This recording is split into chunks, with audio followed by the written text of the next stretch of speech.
Today is the day where I am starting to harden off my plants.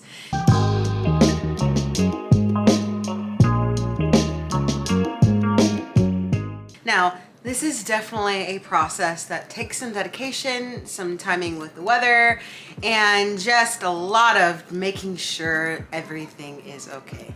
And when I transplant them, I will actually do that in the evening. But we are right now just at the very beginning of the process, just starting to get them acclimated to a little bit of light, a little bit of wind, and just making sure that we are checking. So now, just to note, these are all cool weather crops. So it's my cabbage, my broccoli, my lettuce, my spinach, and my allium family members. Now, so that is all that's going out. Downstairs, I still have loads of peppers, tomatoes, basils, flowers, so many things. So this is just the first round of hardening off.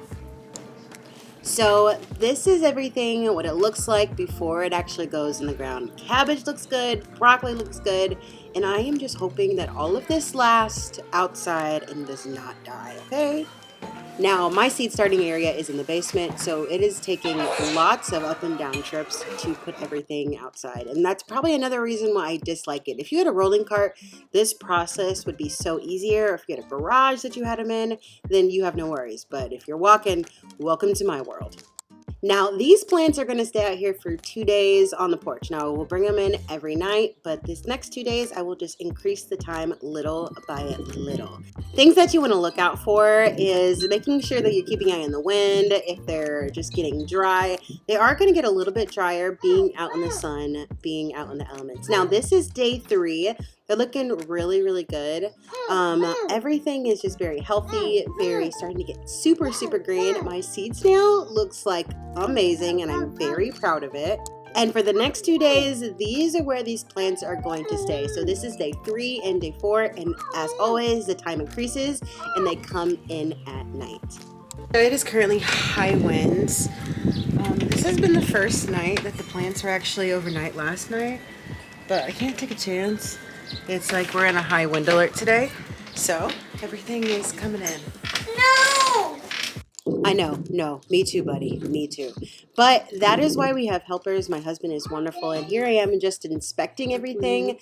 It didn't look like it got damaged, but it is very, very tangled. So the next step is that we're just going to take these downstairs, put them under the lights when the wind warning is over. The very next day, we put them outside, and they have been out there ever since. Now, these starts look so, so good. The only thing that I am having trouble with is the spinach that I started in the seed snail. Now, the salad, oh my gosh, it just looks so pretty, but that is starting to bolt. It got hot, and spinach does not like warm weather. Now, let's take a peek at things that are growing right now. And currently, we've got spinach that I planted in the fall. We are still harvesting. I definitely recommend this lettuce. I will put the name on the screen, but it is so good. It lasted in negative weathers in like my Nebraska. And I was very, very shocked and amazed at this. We've been having spinach in our dinner for probably every other day, rather it be cooked or in a salad. So here we are on probably day 10 or 11. My mustard has gone to seed because of the warm day that we had, but I am actually going to be able to still get some stuff into the ground today. So these are my Bok Choy. I started these in seed snails in burlap. Now, burlap probably wasn't the best idea, but I can say it did work. You do want to look out for those tangles and be very, very careful. I suggest making sure that it is like pre-moistened before you roll, just because it is easier to untangle the roots and be way more delicate. But everything looks really good, and I am just so excited and happy with how this turned out.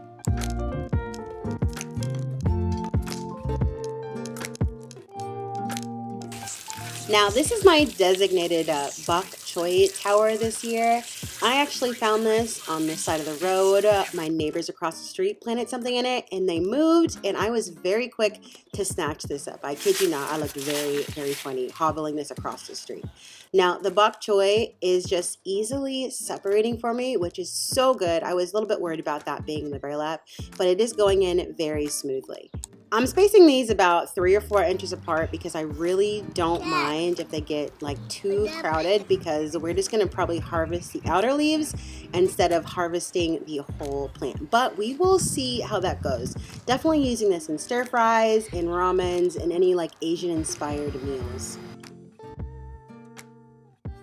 So this is how that turned out after planting, and I am very, very excited to see how these plants turn out.